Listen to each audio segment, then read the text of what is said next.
देश की न्यायपालिका के लिए वर्ष 2022 काफी यादगार रहेगा। इस साल देश की सर्वोच्च अदालत ने कई महत्वपूर्ण निर्णय सुनाए जो किसी न किसी वजह से चर्चा में रहे। चाहे पूर्व प्रधानमंत्री राजीव गांधी के हत्यारों की रिहाई का मामला हो या अदालती कार्यवाही की लाइव स्ट्रीमिंग, सुप्रीम कोर्ट के इन फैसलों की पूरे देश में चर्चा हुई। सुप्रीम कोर्ट के 5 महत्वपूर्ण फैसलों के बारे में बता रहे हैं, तो आइए एक एक कर जानते हैं। पहला महत्वपूर्ण फैसला, ईडब्ल्यूएस आरक्षण पर सुप्रीम कोर्ट की मुहर। सुप्रीम कोर्ट की संविधान पीठ ने 7 नवंबर को आर्थिक रूप से कमजोर वर्ग ईडब्ल्यूएस को शिक्षा और सरकारी नौकरियों में 10% आरक्षण की व्यवस्था को वैध करार दिया था।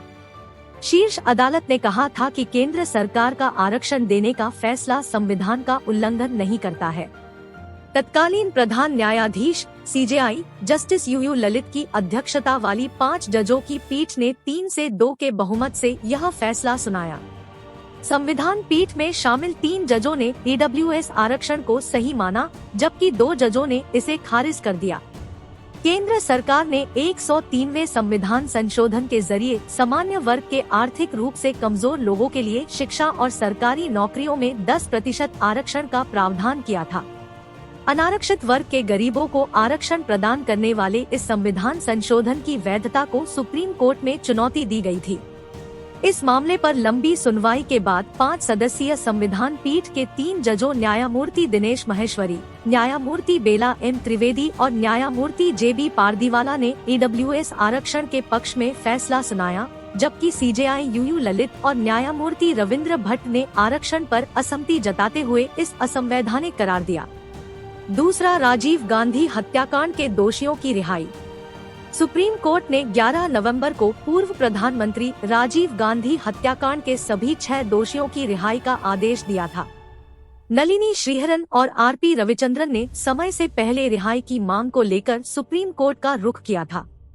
न्यायमूर्ति बीआर गवई और न्यायमूर्ति बीवी नागरत्ना की पीठ ने अपने फैसले में कहा कि दोषी पेरारिवलन की रिहाई का आदेश इस मामले में अन्य दोषियों पर भी लागू होता है।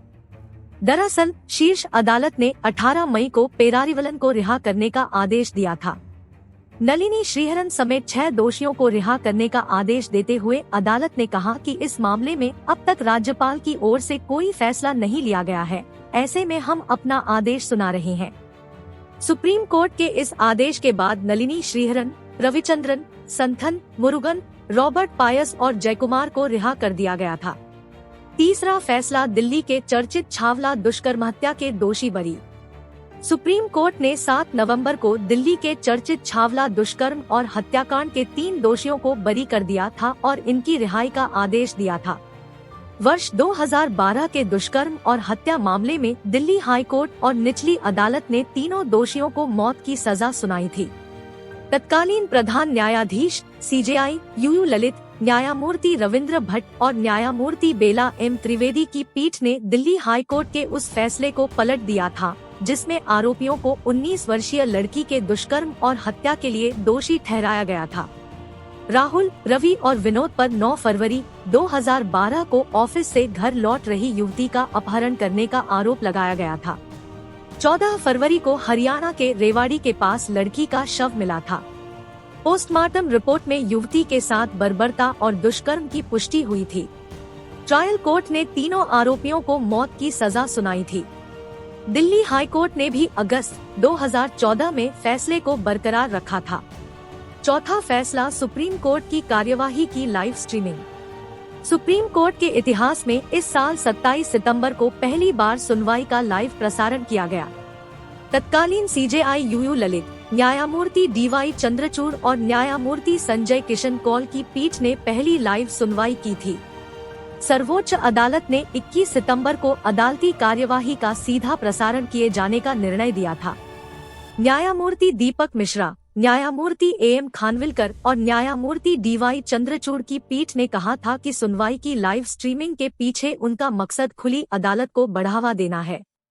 पांचवा, बिल्किस बानो केस के दोषियों की रिहाई। सुप्रीम कोर्ट ने 13 मई को गुजरात दंगों के बिल्किस बानो केस में उम्र कैद की सजा काट रहे एक दोषी की समय पूर्व रिहाई की अर्जी पर राज्य सरकार को 2 महीने में फैसला करने का आदेश दिया था। साथ ही शीर्ष अदालत ने कहा था कि कैदी की समय पूर्व रिहाई के संबंध में वही नीति लागू होगी जो सजा सुनाते समय गुजरात में लागू थी।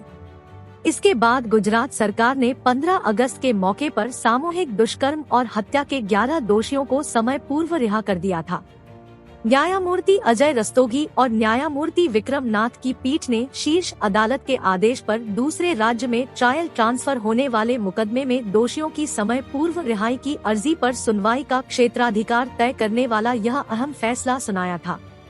पीठ ने आदेश दिया था कि दोषियों की समय पूर्व रिहाई की अर्जी पर गुजरात सरकार ही विचार करेगी, न कि महाराष्ट्र सरकार।